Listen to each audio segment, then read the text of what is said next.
తిరుపతి నగరంలోని స్విమ్స్ సర్కిల్ వద్ద ఉన్న మున్సిపల్ కాంప్లెక్స్ పరిసర ప్రాంతాల్లో దాదాపు 2 దశాబ్దాలుగా తోపుడు బండ్లపై టిఫిన్లు భోజనాలు విక్రయిస్తూ జీవనం సాగిస్తున్న చిరు వ్యాపారస్తులను తొలగించే ప్రయత్నాలను నిరసిస్తూ సోమవారం సిఐటి ఆధ్వర్యంలో మున్సిపల్ కార్యాలయం ఎదుట ధర్నా నిర్వహించారు. ఈ సందర్భంగా సిపిఎం జిల్లా కార్యదర్శి బందవాసి నాగరాజ్ మాట్లాడుతూ కూటమి ప్రభుత్వం అధికారంలోకి వచ్చి 2 ఏళ్లు పూర్తయిన సందర్భంగా విజయోత్సవాలు నిర్వహిస్తోందని అన్నారు. అయితే పేదలు, కార్మికులు, చిరు వ్యాపారులు అనేక సమస్యలతో ఇబ్బందులు పడుతున్న సమయంలో ప్రభుత్వం ఏ విజయాన్ని సాధించిందో ప్రజలకు చెప్పాలని ప్రయత్నించారు.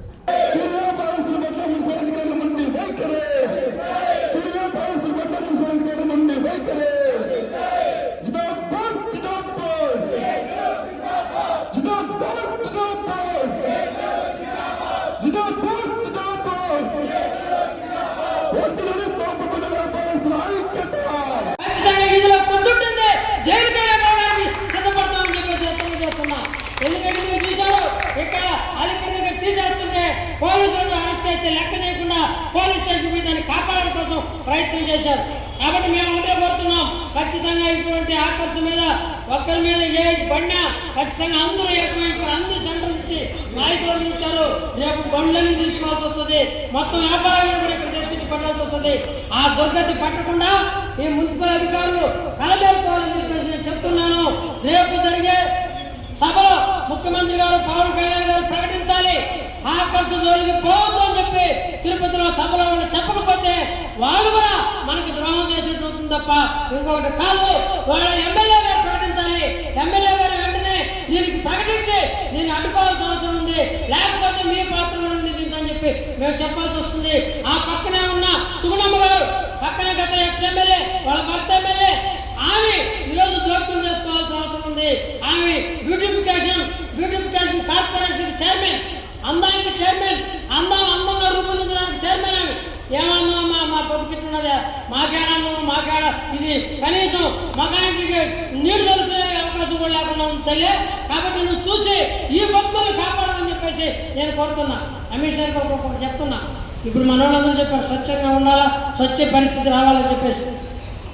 మున్సిపల్ పార్క్ అందంగా ఉంది, ఆ పక్క ఉత్తరం వైపు ఎప్పుడో పాడుకోయి కార్లు 5-6 కార్లు పడిపోయినాయి. నేను 10 సార్లు చెప్పాను కమిషనర్ గారు, వాళ్ళు ఎండ ఫోన్ చేస్తే డిఎస్పీ గారు కార్లు ఎత్తిండ ఎందుకు వికారంగా ఉన్నాయి, గలీజ్గా ఉన్నాయి, అసలు తిరుపతి స్వచ్ఛ తిరుపతిని దెబ్బతీస్తున్నాయి. ఎక్కడ నేను ఎత్తే కదా, ఆ ఎత్తే పడిపోయా చాలా నీట్గా బ్రహ్మాండం ఉంటుంది ఆ రోడ్డు. ఎక్కడ ట్రస్ట్ వాళ్ళు లేకపోతే పోలీసులు అందరూ తెలుస్తుంది. ఎకారం ఎత్తింది మన కనీసం సిగ్గుసారం ఉండలేదా? ఒక వీధిలో పాడుపడిపోయిన వస్తువులు తీసుకొచ్చి మన రోడ్లో వేసుకొని గలీజ్ చేసుకుంటాం. ఇది ఒకటి. ఆ పక్క దక్షిణ వైపు పోండి, దక్షిణ వైపు ఇంతకు ముందు గతంలో మన సచివాలయం ఉండేది, అక్కడ 108 వెహికల్స్ దెయ్యాలాగా చూస్తున్నాయి. శబ్దం వస్తా దెయ్యాలు చూపిస్తున్నాయి, చెడిపోయినాయి. తీసుకుపోయి అయితే డబ్బులన్నా అవుతుంది. అట్లాంటి వచ్చేటి వాటిని చూడండి అమ్మ తల్లి.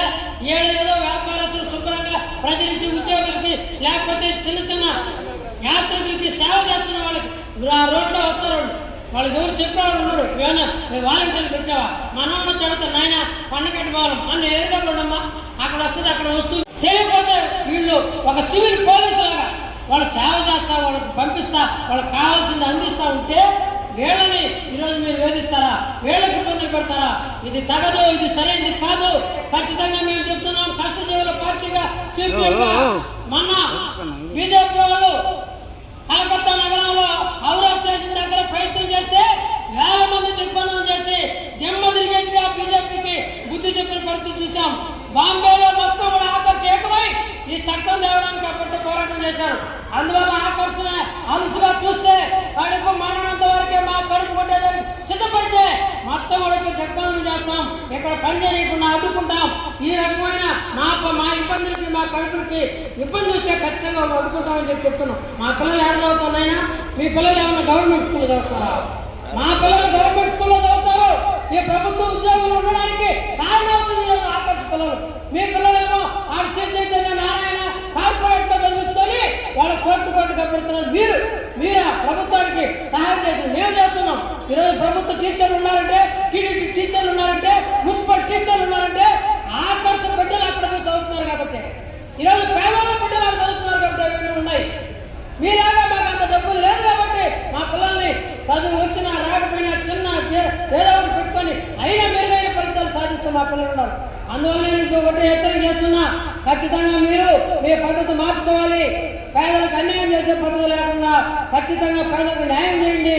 న్యాయం చేస్తే ఇది మొత్తం అవసరమైతే అన్ని రాజకీయ పార్టీలని, ఎర్రజెండాల పార్టీలని కలిపి ఈ ఉద్యమాన్ని చేయాల్సి వస్తుందండి. కుటుంబాలు గడుపుకుంటుంటే దీన్ని కూడా దెబ్బతీయడానికి ప్రయత్నం చేస్తున్నారంటే మనసు ఉందా మనసు లేదని నేను ప్రశ్నిస్తా ఉన్నాను. కనీసం మానవత్వం ఉంటే, కనీసం ఆలోచించే వాళ్ళైతే ఇటువంటి చిన్న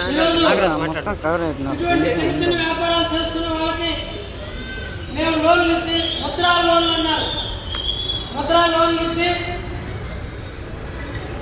వాళ్ళకి వడ్డీ లేని పరిస్థితి కల్పించి వాళ్ళందరినీ ఆదుకోవాల్సిన బాధ్యత ఈ ప్రభుత్వం మీద ఉంది. వాళ్ళందరికీ కూడా చేయూత ఇవ్వాల్సిన బాధ్యత ఈ ప్రభుత్వం మీద ఉంది. చేయూత ఈగిపోగా మనం అనకుండా మన పనులు మనం చేసుకుంటున్నాం. కుటుంబం మొత్తం ఆధారపడి ఉదయం ఒకరుంటే, మధ్యాహ్నం ఒకరుంటే, రాత్రి ఒకరుంటే, ఆ రకంగా మొత్తం 3 షిఫ్ట్లు పెట్టుకొని ఉంటే తప్ప కనీస ఆదాయం రాదు. కనీసం బాడీ కట్టుకోవడానికి, పిల్లలకి ఫీజులు కట్టుకోవడానికి, కరెంటు బిల్లు కట్టడానికి, గ్యాస్ తెచ్చుకోవడానికి వాళ్ళకి ఆ సౌకర్యం కలిగి ఉండే పరిస్థితి అనేది లేదు. ఈరోజు తెలియజేస్తానని మీరు మొత్తం కూడా లెక్కేయండి. ఈ ఆకర్షు వీధి విక్రయదారులు, చిరు